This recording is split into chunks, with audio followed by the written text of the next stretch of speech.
Ini ada empirisme. Tapi empirisme itu punya kelemahan loh. Coba nanti kita akan lihat ya. Jadi pembuktian empiris tidak berdaya menghadapi objek metafisik, juga objek semi metafisik, bahkan beberapa objek fisik yang dapat dicerap oleh indera. Jadi kan orang filsafat barat itu cenderung melihat Tuhan itu harus bisa dibuktikan secara empiris. Empiris itu tampak kelihatan ya, bisa disentuh, bisa diraba. Jadi kalau saya punya HP, HP itu sifatnya empiris karena dia bisa dilihat, bisa diraba, ada bendanya gitu secara fisik. Nah, Tuhan ini kan tidak ada secara fisik gitu loh. Gimana cara kita membuktikan secara empiris? Padahal menurut filsafat pengetahuan barat, pengetahuan itu baru bisa menjadi pengetahuan kalau dia bersifat empiris, ya kan, harus dibuktikan. Kita kan cenderungnya juga begitu sekarang, penelitian mana ini citasinya terus ini fakta lapangannya mana, data lapangannya mana, gitu ya. Kalau kita membuat penelitian kadang-kadang dipaksa untuk itu, padahal tidak semua harus seperti itu. Ada hal-hal yang tidak bisa didatakan, ada hal-hal yang memang tidak bisa untuk diempiriskan. Nah, coba kita lihat kelemahan empirisme dalam memahami Tuhan itu seperti apa. Yang pertama, kita lihat di objek metafisik. Jadi empirisme itu cuma bisa melihat hal-hal yang sifatnya fisik. Hal-hal yang sifatnya metafisik, yang sifatnya tidak terlihat, itu tidak bisa dinilai dengan empirisme, dengan empiris ya. Misalkan empirisme itu tidak bisa meraba cinta, semangat, harapan, rasa takut. Itu tidak bisa dinilai dengan empirisme, ya kan? Empirisme itu ada wujud bendanya. Kalau rasional itu masuk akal gitu. Kalau di barat itu ada rumusan gini, kalau dia ada mesti dia rasional, kalau dia tidak ada mesti dia tidak rasional gitu ya. Jadi kalau buku ini ada, berarti dia ya rasional, bisa dirasionalkan secara akal karena dia ada.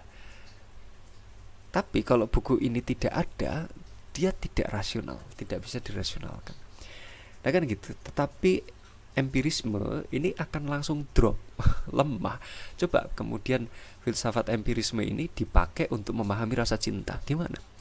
Cinta itu kan tidak kelihatan, rasa gitu kan, sensasi, semangat itu nggak bisa dideteksi dengan empirisme pakai alat ya kan gitu. Semangatnya berapa persen didetek pakai alat.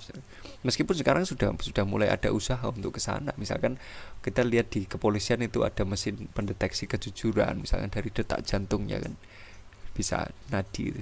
Tetapi secara akurat dia tidak akan bisa mendeteksi cinta, semangat, harapan, rasa takut, ya kan, kegelisahan. Itu tidak bisa. Nah, maka ya sudah, rontok empirisme di sini, di objek metafisik. Dia cuma bisa melihat yang kelihatan, dinilainya. Yang tidak kelihatan ya nggak bisa. Allah kan tidak kelihatan. Jangankan untuk melihat Allah, coba nanti kita lihat objek semi metafisik aja dia nggak bisa. Misalkan gini, kita punya televisi. Televisi itu fisik nggak? Fisik, ya kan? Handphone fisik nggak? Fisik. Komputer fisik nggak? Fisik. Empiris. Tapi siaran televisi,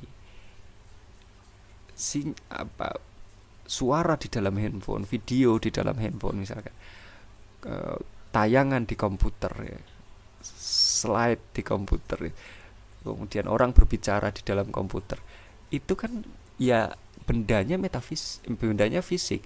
Tapi kalau kita bongkar televisi itu, orang yang ngomong, penyiar berita tadi ada nggak di dalam televisi itu? Nggak ada kan? Jadi dia dari satu sisi dia fisik bendanya, dari sisi yang lain dia tidak fisik. Maka objek siaran televisi misalkan itu disebut dengan semi metafisik, separuh fisik ya, separuh tidak fisik, separuh fisik. Handphone juga kayak gitu kan. Handphone itu di dalamnya kan sekarang banyak itu software ya, aplikasi-aplikasi yang dipakai itu ada tayangan-tayangan kayak TikTok, kayak YouTube. Itu kan ada orang berbicara tuh di dalam itu. Tapi kalau kita bongkar HP-nya, kan nggak ada orangnya, hilang. Dia kan fisik, handphonenya fisik, tapi orang yang berbicara di dalam handphone itu metafisik. Maka ini dinamai dengan semi metafisik. Di objek semi metafisik saja empirisme tidak bisa mendeteksi itu. Empirisme tidak berdaya gitu kan. Jangankan objek metafisik deh, objek fisik tertentu saja empirisme kadang tidak kena gitu loh. Misalkan kita tahu bahwa kita lahir dari seorang ibu bernama A, gitu kan. Nah, untuk mempercayainya, dari mana kita percaya? Kita kan percaya aja. Kita lahir, nama ibumu siapa? Fatimah misalkan. Nah, kita percaya aja gitu kan. Kita juga nggak pernah melihat langsung bahwa kita keluar dari rahim ibu kita bernama Fatimah. Pak, kalau mau dibuktikan pakai tes DNA kan bisa? Ya bisa. Tapi tes DNA itu kan harus percaya kepada perangkat teknologi, ya kan. Padahal asumsi percaya itu gimana tuh awalnya kan. Jadi sebenarnya kita tidak percaya itu, tapi dipaksa untuk percaya terhadap fakta-fakta teknologi itu gitu. Nah, jadi objek fisik saja kita hanya percaya kan, tidak bisa membuktikan secara empiris. Kayak kita lahir dari rahim ibu tadi, kita mau membuktikan ibu kita siapa pakai tes DNA. Oke, tes DNA nanti kita juga harus percaya lagi kan. Pokoknya percaya weh karo teknologi, percaya aja sama teknologi. Nah, percaya aja itu kan juga tidak ranahnya empirisme gitu, tidak ranahnya fisik yang ada. Nah, ini empirisme lemah sekali untuk. Jadi intinya empirisme untuk membuktikan adanya Tuhan, empirisme ini argumen yang sangat lemah. Kalau ada orang-orang ateis yang kemudian mengatakan Tuhan itu kan tidak ada, secara fisik ya tidak ada. Kalau tidak ada berarti ya sudah, tidak kelihatan ya tidak ada ya tidak ada gitu. Padahal empirisme yang dipakai orang-orang untuk melihat Tuhan, menilai Allah itu lemah sekali. Argumennya sangat rapuh sekali, sangat lemah. Kemudian kita melihat di sini ini ada kelemahan rasionalisme. Kalau tadi kan kita pakai empirisme ya, pakai sesuatu yang bisa diraba tadi, yang ada bentuknya maujud, ada penampakannya. Kayak empirisme itu ya setan, genderuwo, kuntilanak, kuntil bapak itu ya nggak nampak semua, nggak bisa mereka membaca fenomena itu. Nah, sekarang masuk ke rasionalisme. Rasionalisme ada orang merasionalkan Tuhan, itu juga nanti runtuh juga argumennya gitu loh. Ini misalkan rasionalisme itu kan kita pakai premis ya, ada premis mayor, ada premis minor. Kalau kita memulai premis itu berarti kan kita harus percaya dulu sama premis mayornya gitu kan.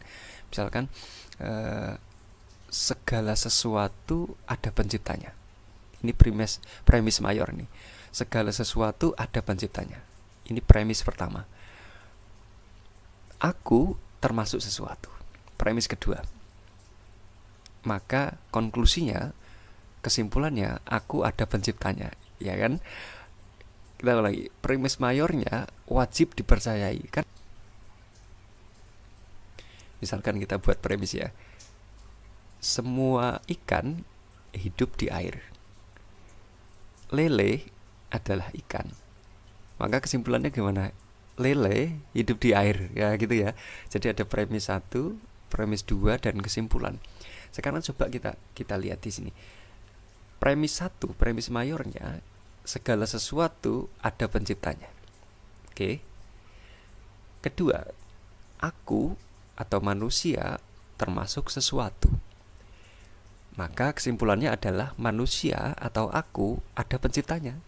Ya kan? Karena segala sesuatu itu ada penciptanya. Nah, manusia itu kan masuk ke dalam sesuatu, berarti manusia ada penciptanya. Nah, di dalam premis yang pertama, segala sesuatu ada penciptanya, kan mau nggak mau kita harus percaya sama premis yang pertama tuh, ya kan? Kalau percaya begitu saja, rasional nggak? Itu nggak bisa diraba dengan rasionalisme gitu. Nah, kan dari mana premis mayor pertama itu datang itu? Dari mana? Dari kepercayaan kan? Nah, wajib kita percaya dengan yang pertama itu gitu. Ada titik kepercayaan, tidak selalu dibuktikan dengan rasional, tidak rasional. Percaya itu ya percaya, resiko percaya itu ya harus percaya apapun resikonya, kan gitu. Ya, jadi ini coba kita lihat sekali lagi, segala sesuatu ada penciptanya. Aku termasuk sesuatu, maka aku ada penciptanya. Oke, kalau seandainya kita anggap ini adalah premis 1, premis 2 dan kesimpulan yang benar, maka sekarang kita buat kesimpulan lagi. Bagaimana kemudian menunjukkan bahwa pencipta itu adalah Tuhan? Dan ini kan gagal paham nanti orang tuh. Ya kan? Segala sesuatu ada penciptanya. Aku termasuk sesuatu. Aku ada penciptanya. Nah, pencipta aku ini siapa? Apakah dia Tuhan, gitu kan? Apakah dia Allah? Apakah dia Yesus? Apakah dia Yahweh? Apakah dia kan butuh pembuktian lagi di sini kan? Berarti rasionalisme ini tidak begitu saja matang. Rasionalisme ini lemah. Ya, silogisme yang dipakai itu lemah. Tergantung kepercayaan seseorang terhadap premis-premis yang diajukan di situ. Kadang premisnya pun benar, kesimpulannya pun jadi tidak benar kadang-kadang gitu. Nah, ini nanti dalam pembahasan silogisme ya, kalau teman-teman nanti belajar silogisme. Baik. Coba kita lihat, ini ada komentarnya Ibnu Taimiyah. Saya bacakan ya. Ini tokoh terkenal yang gencar untuk mengkampanyekan pemurnian tauhid dan akidah. Annal adilata yastadilu ala wujudillahi ta'ala azza wa jalla yujibu ayatawaffara fiha syarton. Bahwasanya dalil tentang wujudnya Allah, tentang adanya Allah Ta'ala itu harus memenuhi 2 syarat. Yang pertama, kata Ibnu Taimiyah, antakunal adillah syar'iyah ay anna syari'a istadalla biha wa amaron nas ayyastadillu biha. Jadi syarat pembuktian bahwasanya Allah ada itu, pertama apa? Hendaknya pembuktian itu dibuktikan dengan dalil-dalil syar'i. Ya kalau di dalam Islam ya Al-Qur'an, As-Sunnah itu dalil syar'i kan. Karena apa? Kata Ibnu Taimiyah, ai anna syari'a, karena syari itu Allah, Tuhan itu sendiri, istadalla biha, menggunakan pendalilan dari ayat-ayat yang dia turunkan sendiri. Wa amaron nas, dan kemudian memerintahkan manusia, wa amaron nasa ayastadillu biha, untuk beristidlal. Beristidlal itu ya berdalil, berargumen dengan yang dipakai oleh Tuhan untuk mengatakan bahwa dirinya ada. Jadi kita melihat Al-Qur'an, As-Sunnah itu untuk beriman kepada Allah Ta'ala. Itu yang pertama, harus dengan dalil syar'i. Kemudian yang kedua, untuk membuktikan bahwasanya Tuhan itu ada, kata Ibnu Taimiyah, antakunal adillah al-aqliyah. Dalil itu bisa dipakai dari dalil akal, rasional, ya kan? Maksudnya apa? Ai takunu mimattafaqat al-uqul ala sihhatiha. Hendaknya dalil akal itu berupa dalil yang akal-akal itu sendiri bersepakat terhadap kebenarannya. Karena kalau kita pakai dalil akal saja untuk memahami Allah, memahami Tuhan, ma'rifatullah, pakai akal saja, tidak pakai dalil wahyu, akal kita itu kan macam-macam. Ada A yang berpikir seperti ini, ada B yang berpikir seperti itu. Maka dari tradisi filsafat di barat itu muter-muter, susah menemukan Allah, menemukan Tuhan itu, karena basis pemikirannya tidak wahyu. Basis pemikirannya hanya akal, dan asumsi awalnya bahwa akal setiap orang itu berbeda-beda tergantung dengan latar belakang sosial, budaya, ekonomi, pendidikan, politik, geografi, lain-lain. Dan itu juga berpengaruh kepada bertemunya akal itu ke dalam satu kesimpulan yang sama. Maka Ibnu Taimiyah memberikan catatan di sini, ai takun mimma ittafaqat al-uqul ala sihhatiha. Hendaknya dalil akal itu digunakan ketika akal-akal itu bersepakat bahwa hal itu adalah benar gitu. Kayak misalkan satu itu lebih besar daripada setengah. Itu kan akal kita semuanya sepakat untuk itu gitu. Tapi kalau masalah kayak premis-premis tadi ya, itu juga nanti akal bisa berbeda pendapat gitu. Nah, jadi ada dimensi akal yang orang-orang itu berbeda pendapat, ada dimensi akal yang kita bisa sependapat dengan itu. Nah, Ibnu Taimiyah memberikan garis bawah, hendaklah untuk mengenal Allah itu, kalaupun menggunakan akal, ya pakai sisi-sisi yang akal itu bersepakat tentang hal